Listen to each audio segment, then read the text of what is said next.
happening, good people from wherever you're watching us from? We are good and we are gods. This is the Who's and na hizi ni hadithi zetu. Yes, so leo tunasoma hadithi za God. Oh yeah, hii Bible tulipewa na wadau, watu wetu. It's written the wedding Bible.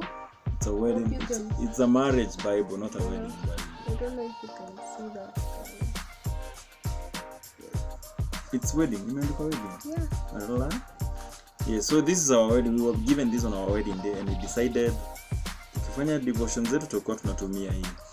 We are just coming back. This is a follow-up video of the last video we did on the book of Acts, the book of Mark, and we did Mark chapter 2, and now we are doing Mark chapter 3. Just in case you're wondering, Boda goes in a fanana. Yes, it's because we continued with the same night, the same day, and so we couldn't continue with the video because it got too long. We decided, sure, let's do a fresh video of chapter 3. And chapter 2 tuliona, for us, or for me, what stood out was community. Community was a big deal, and Audrey brought up a question there of why is it that tax collectors are put on the same bucket with sinners? Are they sinners? Was it sinful to collect taxes? Yes, so that was the question. We will be reading your comments, but you can continue and tell us what you think, maoni yako. So right now, let's dive into chapter Adek. All right, Mtatu. Yeah, what stands out for you? Yeah, what stands out for me from chapter 3 is in chapter 1 we saw, we read and we realized that there was the need to recognize authority, okay, and authority being Jesus. I also see that coming up somewhere here, when the demons actually recognize Jesus, when the evil spirits actually recognize Jesus. So just feeling my Jesus is so powerful that even the evil spirits recognize him as a boss. When uko mtaani kwenu unaambiaga watu wendo kusema, and then unaenda unapatana na sasa wenye usema, all right, unakuja Nairobi unapata mabazenga unatii. So that is what I feel like is happening in here, and it's quite something to realize that when you're in spirit, the things of the spirit understand you. I think sometimes we try to do things of the spirit when we don't have the spirit with us, and it might not work. Okay, it might not work. So there is something about just being in spirit and in obedience and speaking with authority that we were given when we got saved, or when we received Christ, or when we accepted to be sent of him. He says, now go ye and make disciples of all nations, baptizing them in the name. All authority on earth I have given you. Go and make disciples. Yes, so it's not just making disciples, but when making disciples could be as easy as mentorship or things like those, but it's deeper than that, and without the help of the Holy Spirit it really becomes difficult, or without the Holy Spirit with you, you might not be able to address spiritual matters when everything is spiritual. I have a question. I'm full of questions, guys. So in chapter 3 and verse 11, this is when Jesus is driving out evil spirits. It says, whenever the impure spirits saw him, they fell down before him and cried out, "You are the Son of God." But he gave strict orders not to tell others about him.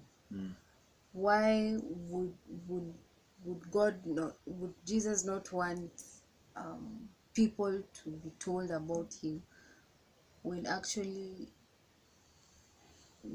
The point the is, point is he I need to be known. People need to know.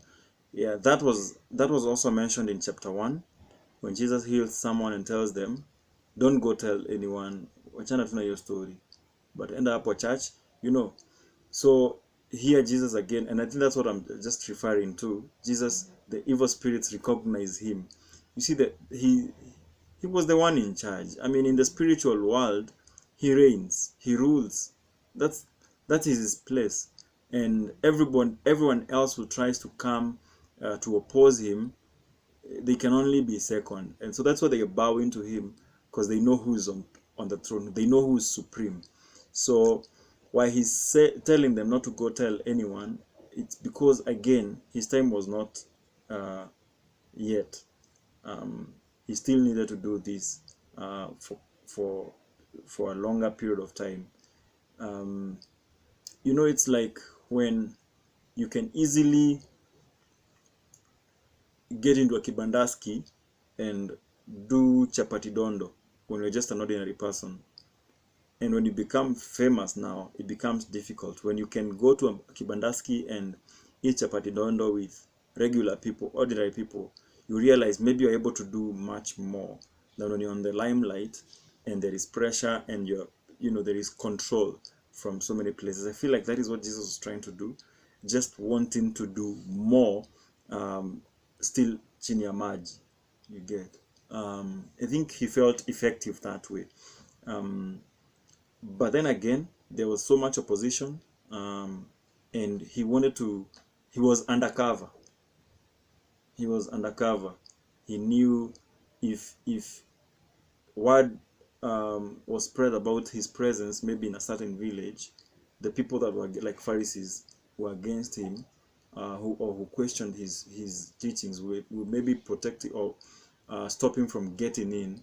Yet he knows that if only this is kept away from them, I'm able to come in and do quite a number of things in here and help a few people. So his ministry was not broadcast. It was more of a qua ground. Yeah. So there's a place up where Jesus appoints the 12. The power in creating, and this again has been mentioned in chapter, is it chapter 1? Yes, but the thing of you knowing or you being able to come up with a team for yourself. Yeah, he knew that even, chapter 1 talks about it. He knew that even as he gets into ministry or he starts, doing all these things, he needed to form a team. That is something many people don't do, and especially leaders. I see ministries that are led by one person who does everything, or departments that are led by one person who does everything. People who are not willing to, develop teams. And what that does is it makes the gospel stagnate. There's a lot of mark timing when that doesn't happen, because this 12 later would be sent out and they would do exploits. Jesus multiplied himself into 12. There's a place also he multiplies himself into 72. He sends 72 and they come back with great stories.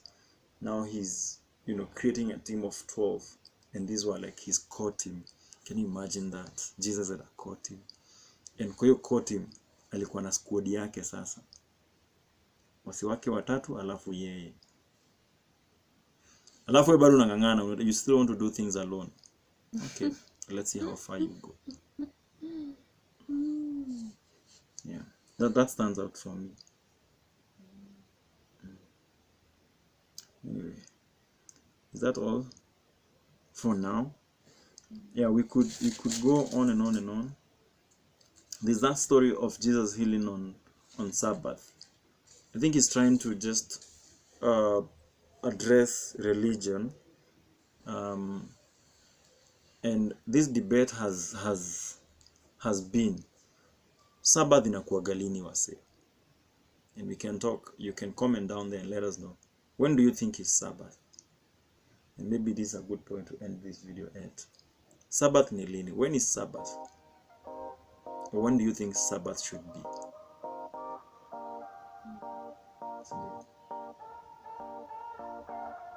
Yeah. Comment Let us know. Let us know what you think, and I will be glad to respond and reply to you. Au sio? Ndio.